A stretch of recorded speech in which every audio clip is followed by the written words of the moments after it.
Gujarat એટીએસે heroine અને grenade pistol કેસમાં wanted ઇસમની ધરપકડ કરી. આરોપીનો ડ્રોન ડ્રોપિંગના મુખ્ય ઉદ્દેશ્ય હતો. અહીં આરોપી પાસેથી પિસ્તોલ, કાર્ટીઝ અને હેન્ડ ગ્રેનેડ મળી આવ્યા છે. અગાઉ આરોપી નેપાળ ભાગી ગયો હોવાનું પણ સામે આવ્યું હતું. આરોપી રહેમત અલીનો જે છે તે પંજાબમાં ગુનાહિત ઇતિહાસ ધરાવતો જ હોવાનું સામે આવ્યું છે. રહેમત અલી છેલ્લા 7 દિવસથી અમદાવાદમાં હતો. આરોપી એમ્બ્રોઇડરી કારખાનામાં નોકરી કરતો અને રહેમત અલી હજુ થોડા સમય ગુજરાતમાં રહેવાનો હતો. આરોપીનો ભવિષ્યમાં શું પ્લાનિંગ હતો એ દિશામાં હાલ તો તપાસ તેજ કરાઈ છે.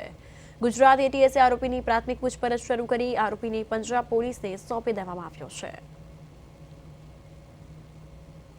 તો ગુજરાત એટીએસની મહત્વપૂર્ણ કામગીરી. પંજાબના વોન્ટેડ આરોપીની ધરપકડ કરાઈ છે. ગુજરાત એટીએસે વોન્ટેડ આરોપીની ધરપકડ કરી છે. હેરોઇન અને ગ્રેનેડ પિસ્તોલ સ્મગલિંગ કેસમાં ધરપકડ કરવામાં આવી. એટીએસ દ્વારા તપાસ હાથ ધરાઈ.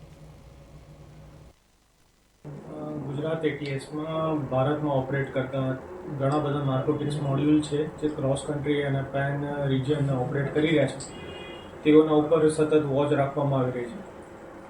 તે દરમિયાન ગુજરાત એટીએસને એક બાતમી હકીકત મળી હતી કે રહેમત અલી સન ઓફ ઇલિયાસ મહમદ શેખ, જે ભલ્લા કોલોની અમૃતસર પંજાબનો રહેવાસી છે, તે નાર્કોટિક સ્મગલિંગમાં ઇન્વોલ્ડ હોય તેનું કન્સાઇનમેન્ટ 29th ઓફ જાન્યુઆરી 2026ના રોજ અમૃતસર રૂરલ પોલીસે તેને જપ્ત કરેલું હતું. ત્યારબાદ તેઓ ત્યાંથી ભાગી નેપાળ જતા રહેલ હતા અને નેપાળથી તેઓ પોતાના જે મૂળ વતન છે બિહારમાં, કનવા કરીને જગ્યા છે ત્યાં ગયા હતા.